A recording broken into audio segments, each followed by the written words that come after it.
Cerita tu.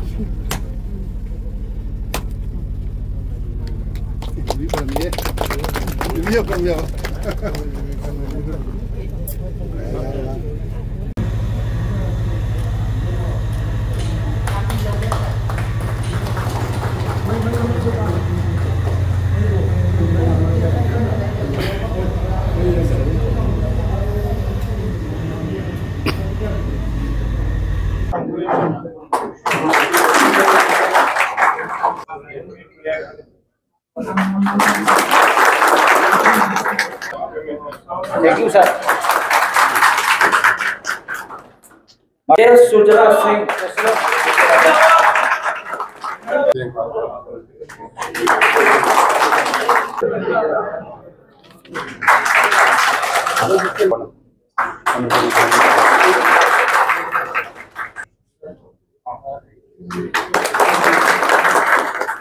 मैं मुखरंजन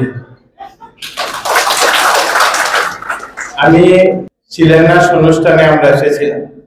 আর শিলান্যাস অনুষ্ঠানে যখন এসেছিলাম, এর আগে আমাদের এটা পরিকল্পনা ছিল যে Manipuri art and cultural centre নির্মাণ করা।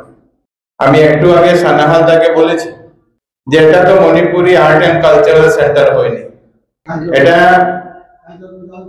সিমেন্টেড কংক্রিট দিয়ে আপনারা একটা ঘর বানিয়ে দিয়েছে। এই বিল্ডিং এ আর্ট এন্ড কালচারাল কোনো ছাপ নেই কিন্তু, এবং নামের সঙ্গে এটার মিল হয়নি এখনো।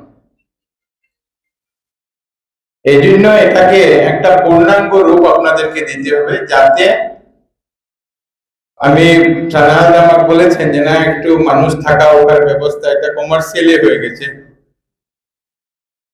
এই জন্য এটাকে কমার্শিয়ালি থাকবে, কিন্তু তার সঙ্গে যে মানুষ বিল্ডিং দেখে যাতে অ্যাট্রাক্ট না হয়, মানুষ এটাকে আর্ট এন্ড কালচারাল সেন্টার দেখে যাতে এটাকে ইমপ্রেস হয়। আপনাদের যে ট্রেডিশন আছে, আপনাদের যে কালচার আছে, আমি বরাক মিউজিয়ামে গিয়েছি, বরাক মিউজিয়ামে অনেক কিছু জিনিস প্রিজার্ভ করে রাখা আছে। আমি মিউজিয়াম বানানোর কথা বলছি না, কিন্তু মানুষ যখন আসবে এখানে কেউ, তো আপনার আর্ট, আপনার কালচার, আপনার কৃষ্টি, আপনার সংস্কৃতি, আপনাদের পোশাক, আপনাদের ট্রেডিশন, এই সমস্ত যাতে মানুষ এখানে এসে বুঝতে পারে যে আজকে না আজকে থেকে 20 বছর 25 বছর পরেও যখন মানুষ আসবে তো জানবে যে না ঠিক আছে এই কালচারটা মণিপুরি কালচার ছিল। এই জন্য আপনাদেরকে আমার অনুরোধ থাকে যে এটাকে একটা পূর্ণাঙ্গ রূপ দেওয়া যাতে আমরা চেষ্টা করি। আমি যখন এই বিল্ডিং এর ফাউন্ডেশন দিয়েছিলাম তখনই আমি বলেছিলাম যে আমরা এটার জন্য আমাদের টোটাল বাজেট হলো 1 crore। ফার্স্ট ইনস্টলমেন্ট আমরা 100 ফান্ড থেকে 50 লাখ দিয়েছি, আর এই বছর আরো আমরা বাকি যে আমার কমিটমেন্টেড 50 লাখ, সেই 50 লাখ টাকা আপনাদেরকে দিয়ে দেব, যাতে আপনারা এটাকে উপর যে তালাটা হবে, ফার্স্ট ফ্লোর যেটা হবে, সেই ফার্স্ট ফ্লোরে একটা আমরা হল বানিয়ে, এবং সেই হলের চারপাশে যখন এই হলে কেউ যখন যাবে তখন যাতে মানুষ ফিল করতে পারে this is a Manipuri art and cultural centre. এবং বাকি আপনাদেরও যারা সিনিয়র লোকরা আছেন তাদের সঙ্গেও পরামর্শ করে বাইরেও আমরা কিভাবে এটাকে সুন্দর করতে পারি, বাইরের জায়গা আরো ডেভেলপ করার প্রয়োজন আছে, সেটাকে সুন্দরভাবে কেমনে করতে পারে এটা আপনারা চেষ্টা করবেন। বাকি যে সাহায্য সহযোগিতার প্রয়োজন আছে সেই সাহায্য সহযোগিতা আমরা করে দেব, যাতে এটাকে একটা সত্যিকারের অর্থে শুধু লক্ষ্মীপুরের জন্য নয়, পুরা বরাক ভ্যালির মানুষের জন্য, পুরা বরাক ভ্যালি মণিপুরি সমাজের মানুষ যাতে এটাকে এসে এখানে দেখতে পারে, জানতে পারে এবং আর্ট কালচারের বিষয় নিয়ে হতে পারে। এবং সঙ্গে সঙ্গে আমার অনুরোধ থাকবে যে আপনাদের যে হিস্ট্রি আছে, এই হিস্ট্রির বিষয়ে এখানে যাতে কিছু লেখা যাতে কেউ থাকতে পারে, কারণ হয়তো আজকে আপনারা আছেন, 50 বছর পরে এই হিস্ট্রি বলা জানার মানুষ কম হতে পারে। এই জন্য এই কিভাবে আছে, আপনাদের বিয়ের সিস্টেম কি, আপনাদের অমুকের সিস্টেম কি, এই সমস্ত জিনিস একটা লিপিবদ্ধ হিসাবে যদি থাকে, তা আমার মনে হয় ভবিষ্যৎ প্রজন্মের জন্য, নেক্সট জেনারেশনের জন্য এটা একটু সুবিধা হতে পারে। আজকের দিনে আমরা বিভিন্ন বিষয় নিয়ে আপনারা বলেছেন, ডেভেলপমেন্টের অনেকগুলা কাজের চেষ্টা আমরা করে যাচ্ছি যে লক্ষ্মীপুর সমষ্টিকে একটা সুন্দর সমষ্টি আমরা যাতে বানাতে পারি। আর আমি প্রত্যেকবারে বলি, আজকেও বলছি যে লক্ষ্মীপুর এমন একটা সমষ্টি যে সমষ্টিতে বিভিন্ন জাতি ভাষা ধর্মের লোক বাস করে। আর এই প্রত্যেক জাতি ভাষা ধর্মের লোককে ডেভেলপমেন্ট যদি আমরা করতে পারি, তখনই আমরা লক্ষ্মীপুরে ডেভেলপমেন্ট করতে পারবো। যদি আজকের দিনে মোদিজির যে স্বপ্ন, মোদিজির যে লক্ষ্য, যে সবকা সাথ সবকা বিকাশ সবকা প্রয়াস, আর সবকা বিকাশ আমরা তখনই করতে পারবো যখন আমরা সবাই মিলে এটার জন্য প্রয়াস আমরা করতে পারবো। এই জন্য এই লক্ষ্মীপুর এমন এক জায়গা, যে জায়গায় প্রত্যেকটা জাতি ভাষার মানুষ আছেন এবং প্রত্যেকটা মানুষ জাতি ভাষা ধর্মের মানুষের ডেভেলপমেন্টের প্রয়োজন আছে। আজকের দিনে আমরা মুখ্যমন্ত্রী মহাশয় আপনাদের আশীর্বাদে বিধায়ক নির্বাচিত হওয়ার পর, লক্ষ্মীপুরের মানুষের আশীর্বাদের পর যখন বিধায়ক নির্বাচিত হয়েছি, মন্ত্রী হিসাবে দায়িত্ব পেয়েছি, গতকালকে মন্ত্রী হিসাবে 1 বছর পূর্ণ করেছি। আর এই মন্ত্রী হওয়ার দিন আমার 3টা বিভাগ আছে, কিন্তু সবচেয়ে গুরুত্বপূর্ণ আমার জন্য যেটা, সেটা হলো যে যেদিন দায়িত্ব নিয়ে মন্ত্রী হিসাবে মুখ্যমন্ত্রীর কাছ থেকে দায়িত্ব নিয়ে প্রথম ক্যাবিনেট মিটিং এ গেছি, সেদিন একটা নতুন ডিপার্টমেন্ট মুখ্যমন্ত্রী মহাশয় ক্রিয়েট করেছে। আর সেই ডিপার্টমেন্ট হলো বরাক ভ্যালি ডেভেলপমেন্ট ডিপার্টমেন্ট। আর আমি সৌভাগ্যবান যে এই ডিপার্টমেন্টের প্রথম মন্ত্রী হিসাবে কাজ করছি। দুটা যে ডিপার্টমেন্ট আছে, দুটা ডিপার্টমেন্ট অনেক বড় ডিপার্টমেন্ট।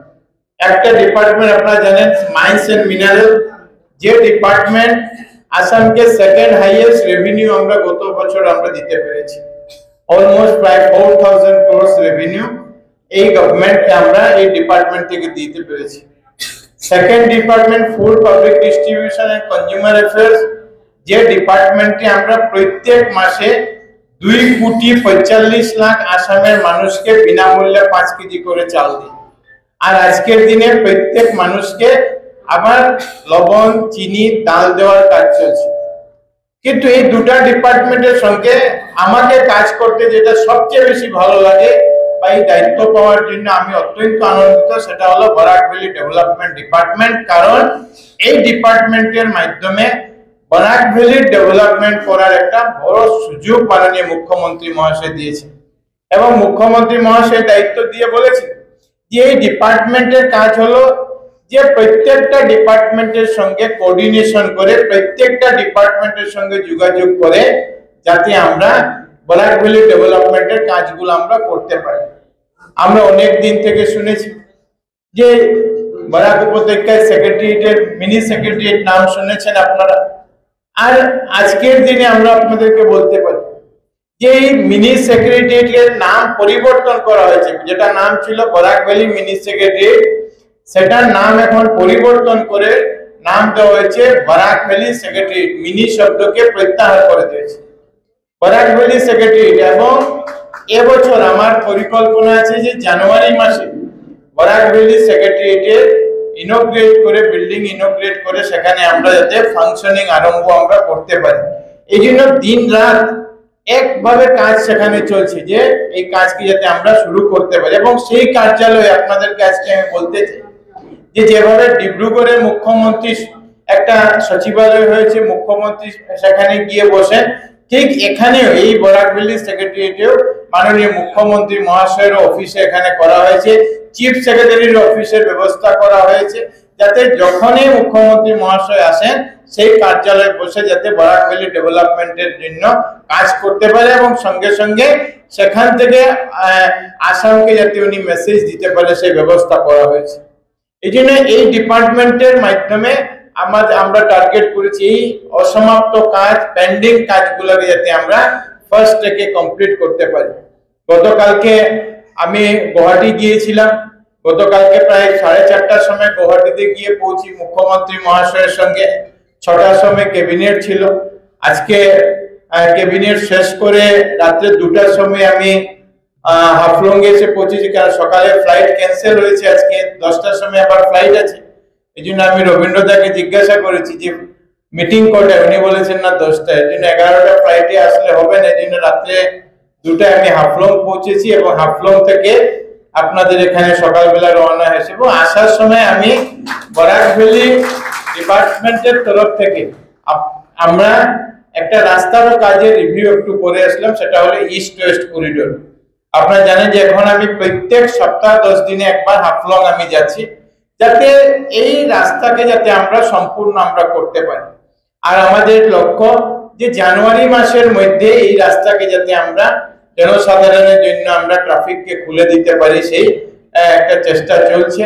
আর আমি আশা করছি যে এই রাস্তা যদি সম্পূর্ণ হয়ে যায় তো বরাক উপত্যকার মানুষের বাকি ভারতবর্ষের সঙ্গে যোগাযোগের সুবিধা এটা অনেক কম। কারণ আমি আজকেও এসেছি, কালকে এসেছিলাম, যখন আমি 5 ঘন্টায় হাফলং এসেছি, আর হাফলং থেকে লক্ষ্মীপুর আসতে আমাকে 2 ঘন্টা 15 মিনিট লেগেছে।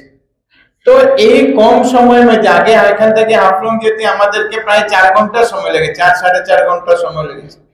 আর এই রাস্তা কমপ্লিট হলে আরো কম সময় লাগবে, কিছু জায়গায় কাজ চলছে, তো সেটা হয়ে গেলে আরো কম সময় লাগবে। এই জন্য যোগাযোগ ব্যবস্থাকে উন্নয়ন করা, এই প্রত্যেকগুলা কাজ হচ্ছে। গতকালকে আসামের যে ক্যাবিনেট মিটিং হয়েছে, সেখানে আপনারা জানেন যে ডলুতে এয়ারপোর্ট হবে। অনেক দিন থেকে আমরা শুনছি যে কবে এয়ারপোর্ট হবে, কিন্তু আসাম সরকার সেখানে ল্যান্ড অ্যাকুইজিশন করেছিল। গতকালকে ক্যাবিনেট মিটিং করে এই 3000 বিঘা যে ল্যান্ড অ্যাকুয়ার করেছিল সেটা আমাদের সিভিল এভিয়েশন ডিপার্টমেন্টকে হ্যান্ড ওভার করে দেওয়া হয়েছে, যাতে তারা এখন এয়ারপোর্টের কাজকে ইনিশিয়েট করতে পারে। আপনারা জানেন যে নতুন একটা অ্যালাইনমেন্ট এক্সপ্রেসওয়ে, শিলচর গুয়াহাটি একটা এক্সপ্রেসওয়ে কাজ হচ্ছে, মানে কাজ আরম্ভ হওয়ার একটা পরিকল্পনা আছে। আশা করছি জানুয়ারি মাসে ওটা সেটার কাজ আরম্ভ হতে পারে। এবং এটা হলে বরাক ভ্যালির জন্য একটা গেম চেঞ্জার হবে, শুধু বরাক ভ্যালি নয়, মণিপুর, ত্রিপুরা, মিজোরামের জন্য। কারণ আমরা 5 ঘন্টায় আমরা শিলচর থেকে গুয়াহাটি আমরা পৌঁছতে পারবো। এই জন্য এই পরিকল্পনাগুলা হাতে নিয়ে কাজ হচ্ছে। এই ডিপার্টমেন্টের তরফ থেকে, বরাক ভ্যালি ডিপার্টমেন্টের তরফ থেকে আমরা অনেকগুলি প্রজেক্ট হাতে নিয়েছি। আজকে হাইলাকান্দির মানুষকে যদি এমআরআই করতে হয় শিলচর আসতে হয়। আজকে যদি শ্রীভূমি, করিমগঞ্জের মানুষকে এমআরআই প্রয়োজন হয় তাদেরকে শিলচর আসতে হয়। এই জন্য আমরা হেলথ সেক্টরে, বরাক ভ্যালি ডেভেলপমেন্ট ডিপার্টমেন্ট থেকে আমরা হেলথ সেক্টরে সবচেয়ে বেশি গুরুত্ব আমরা দিচ্ছি। এবং এই ডিপার্টমেন্টের তরফ থেকে আমরা ঠিক করেছি যে মেডিকেল কলেজগুলোতে এমআরআই মেশিন আছে।